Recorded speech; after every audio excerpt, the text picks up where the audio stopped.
Hello guys, rhythm law में आपका स्वागत है और स्वागत है Sunday special hashtag daily 5 minutes में। फ्रेंड्स, लास्ट तक देखना है, एक भी क्वेश्चन को नहीं छोड़ना है। फर्स्ट क्वेश्चन है, A lets a farm to B on condition that he shall walk 100 miles in an hour, the lease is.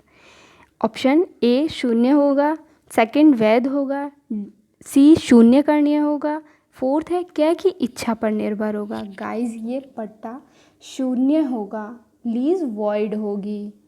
Next question देखते हैं, स्थावर संपत्ति के अंतर्गत ऑप्शन खड़ा कास्ट, उगती फसल, घास, उपयुक्त में से कोई नहीं।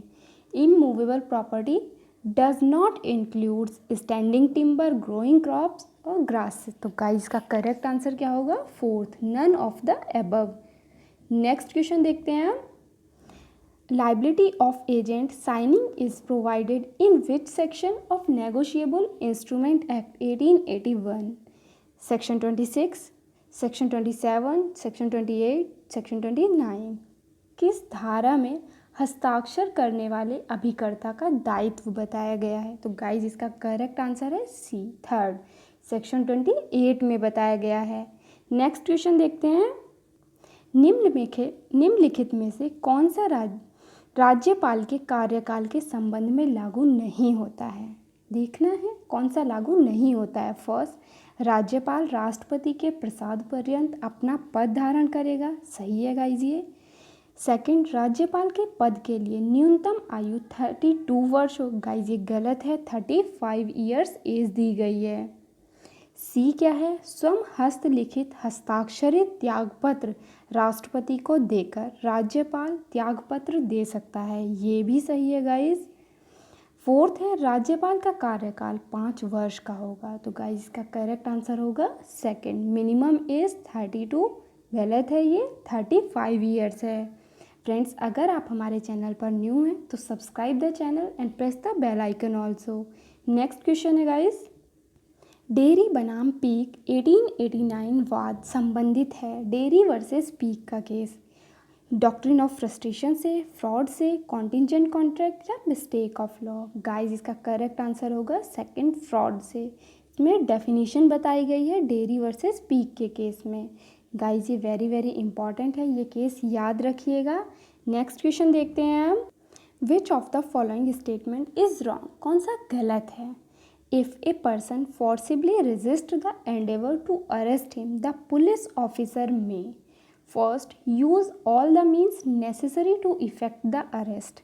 जितने ज़रूरी हैं, नेसेसरी लिखा है गाइज, ये उतने ही यूज़ कर सकते हैं, मीन्स ये सही होगा। नेक्स्ट है, cause the death of such person irrespective of the offence he has committed. Guys ये बिल्कुल गलत है, इररेस्पेक्टिव ऑफेंस के लिए वो डेथ कॉज नहीं कर सकते हैं। नेक्स्ट देख लेते हैं, cause the death of such person accused of murder. जो मर्डर का एक्यूज है उसकी डेथ की जा सकती है, ये भी सही है। नेक्स्ट है, cause the death of such person accused of culpable homicide not amounting to murder. ये भी सही है गाइज। गाइज का करेक्ट आंसर होगा सेकेंड, क्योंकि यहाँ पूछा गया है कौन सा गलत है।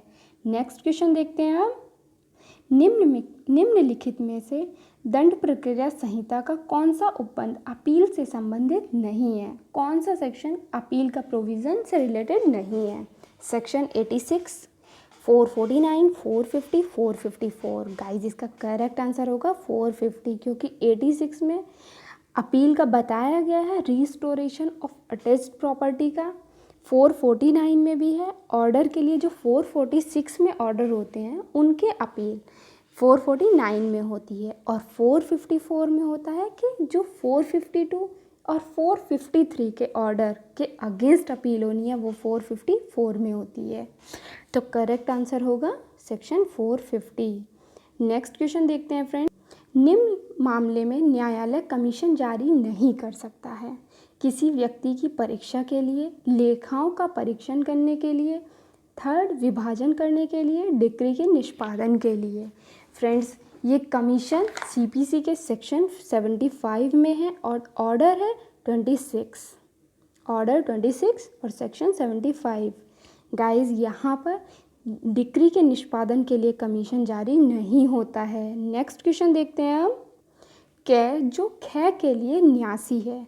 न्यास का निष्पादन अकेले अपने सह न्यासी गै द्वारा किया जाने देता है।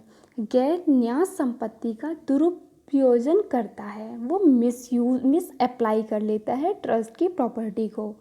तो ए व्यक्तिगत रूप से जवाबदेही होगा, पर्सनली आंसरेबल होगा। सेकंड, आंसरेबल नहीं होगा। Third, depends upon desire of A, कै की इच्छा पर निर्भर होगा, या none of the above. Guys ये पर्सनली आंसरेबल होगा ट्रस्ट में। गाइस ये थे आज के कुछ क्वेश्चन। एक चीज़ और याद रखिए, ये सेक्शन 15 से रिलेटेड है, ट्रस्ट एक्ट के सेक्शन 15 से। यहाँ पर न्यासी से अपेक्षित सावधानी की बात की गई है। फ्रेंड्स ये थे आज के कुछ क्वेश्चंस। कल फिर मिलते हैं नेक्स्ट सब्जेक्ट के साथ। Thank you guys, bye bye.